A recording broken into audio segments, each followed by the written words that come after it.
Sí, estoy con dos intelectuales que yo respeto muchísimo, Santiago Kovadlov y Eduardo Fianza. La primera pregunta, después de escucharlo a Duhalde, es si ustedes creen que esto que pasó en el peronismo disidente, de alguna manera mancha a la oposición, lo coloca al peronismo disidente en una situación complicada, como para rearmarse. ¿Cómo ven esto después de lo que pasó?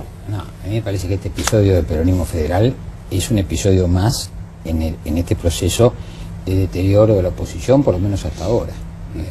De hecho, pareciera que las cosas se hicieron a pedido del gobierno nacional, porque si una intención tuvo el peronismo federal, esa intención fue hacer una interna de una manera amable, cosa que se vio una semana antes y después este desarrollo. A mí me parece que esto es un gran costo para el peronismo federal, y me parece además que no se puede plantear ya desde el punto de vista del propio peronismo federal una especie de acuerdo. Me parece que el peronismo federal ahora va a estar subordinado a alguna de las otras dos fuerzas que se están prefigurando, quiero decir Alfonsín y por otro lado Macri. Sí, bueno, yo quiero decir, el peronismo federal hoy no me parece que tenga un papel importante y decisivo en la configuración. Es decir, que llegue a la elección de octubre, no me sino parece. Que va a ser aliado de uno o de otro. Sí, por supuesto, y un aliado en segundo plano.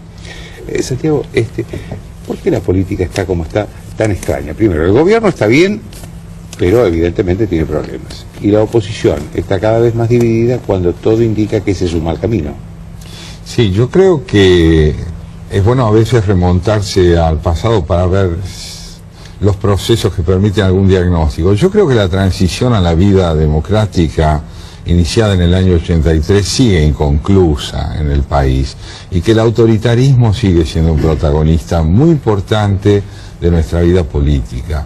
En estos casi 30 años yo diría que en buena medida la responsabilidad de esa pérdida de credibilidad de las instituciones y de la democracia es la de quienes gobernaron el país y sembraron el descrédito de la democracia con sus irresponsabilidades, sus abusos, sus descalificaciones del sistema, de tal manera que yo diría que el kirchnerismo representa la consumación de ese proceso.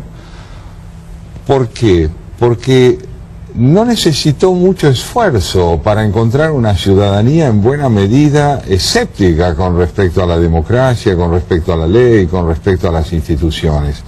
Y quienes salen hoy en defensa de las instituciones y de la democracia, como recién creo que en parte señalaba Eduardo, no tienen la posibilidad de contar con la credibilidad pública porque su conducta evidencia la hondura de la crisis que la oposición hoy vive a consecuencia de todo lo que ha ocurrido en todos estos años. En suma, limitándonos al peronismo federal, ¿cuál fue la expectativa que despertaron las internas del peronismo federal? Una expectativa sanadora, es decir, generar unidad donde imperaba la fragmentación, y el fantasma que irrumpió, ¿cuál fue? Otra vez la fragmentación, otra vez la imposibilidad del acuerdo, pero agravado esto por la expectativa que generó. De manera que a mí me parece que las razones que en cierta medida explican lo que está pasando tienen que ver con la escasa credibilidad pública que implica primordialmente la ausencia de los partidos políticos. No tenemos partidos políticos, tenemos individuos que aspiran al protagonismo político, y eso genera una honda desorientación social. Tiene razón, Santiago, Eduardo, porque venimos de, digamos, el descrédito de los partidos políticos no es un fenómeno solo de la Argentina, es un fenómeno del mundo. Pero es cierto que a la Argentina la agarra esa ola mundial cuando ya venía con una crisis, como señalaba Santiago. ¿Cómo ves vos que esto va a evolucionar? Porque además hoy no hay partidos tradicionales. El peronismo es el kirchnerismo, el radicalismo no se sabe qué es. Sí, yo creo que tenemos que hacer un poco de historia. Yo me voy a ir un poco más atrás de lo que señaló Santiago. Yo lo que creo que hay, o que se está verificando ahora, es una crisis, además del liberalismo político argentino, de lo que podríamos llamar el pensamiento republicano, el pensamiento que sostiene que no es suficiente la democracia electoral, sino que la democracia tiene que ser además completada por el aspecto republicano. Esto es la independencia de los poderes, esto es el control de los actos del Estado, el respeto a las minorías, etc. Ahora, si nosotros vamos a contar desde el 46 en adelante, 65 años, y vemos los años en que el peronismo estuvo en condiciones de competir electoralmente, lo que vamos a encontrar es que gobernó 32 años en un periodo de 42 años, voy del 46 al 55, del 73 al 76, y desde el 83 hasta ahora. En ese lapso que pudo competir electoralmente gobernó más del 70% del periodo del que estamos hablando. Solo en 65 años se eligieron, sin proscripciones, 2 gobiernos que no fueran peronistas. Esto es el gobierno de Alfonsín y el gobierno de la Rúa. Los 2 gobiernos terminaron antes de tiempo y con crisis importantes. Entonces, yo quiero decir esto: lo que llamamos el liberalismo político argentino está en una posición de debilidad histórica.